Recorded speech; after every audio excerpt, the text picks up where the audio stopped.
Hi friend, আমি বানাচ্ছি মাছের ঝোল। এটা হচ্ছে হায়দ্রাবাদি স্টাইলে। দেখুন, এটা হচ্ছে যে সর্ষে একটু তেলে নিয়ে গেল, তারপরে একটু যাবে জিরা, গোটা জিরা, আর কিছু যাবে না তেলের মধ্যে।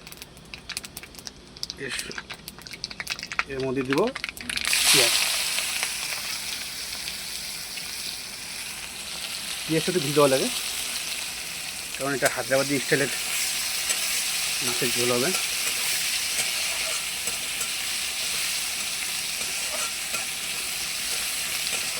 পেঁয়াজটা ভালো করে ব্রাউন করে ভেজে নেব, তারপরে আদা রসুন বাটা দেবো। পেঁয়াজটা লাল লাল করে ভাজা হয়ে গেছে। এই যে আদা রসুনটা এই বেগে বেটে নিয়েছি, এটা মিক্সির মধ্যে না, গ্লাসের মধ্যে বেটে নিয়েছি, এটা দিয়ে দেবো।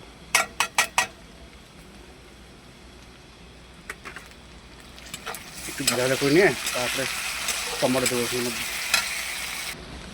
আদা রসুনটা ভাজা হয়ে গেছে, এর মধ্যে হলুদের গুঁড়ো, জিরার গুঁড়ো আর শুকনো লঙ্কার গুঁড়ো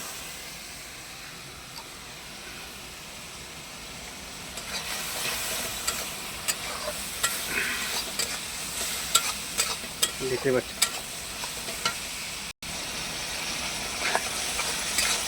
মশলাটা কষা হয়ে গেছে, এবার দেবো টমেটো। একটু এই তরকারিটা একটু টকটক লাগে, কারণ এটা হচ্ছে আন্ধ্রা স্টাইল তো, হায়দ্রাবাদি। টকটক লাগবে, টকটক একটু ঝাল ঝাল লাগবে। এই যে এইভাবে মশলাটা হয়ে আসছে, একটু আর একটু কষা হবে, কষার পরে জল রেখে তারপরে এরকম কালারটা এসছে। মশলা হয়ে এসছে, এখন দেবো জল।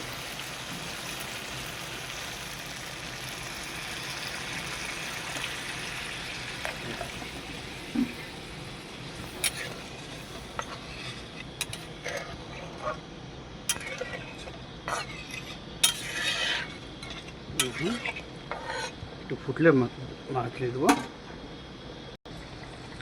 মাছ ঢেলে দিয়েছি, সুন্দর করে একদম কষা কষা হবে, বেশি ঝোল হবে না, এটা ঝোলটা শুকিয়ে আসবে এখন।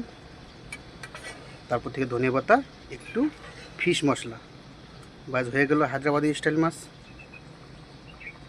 আপনারা এইভাবে বানিয়ে খেয়ে দেখেন, অনেক মজা আসবে।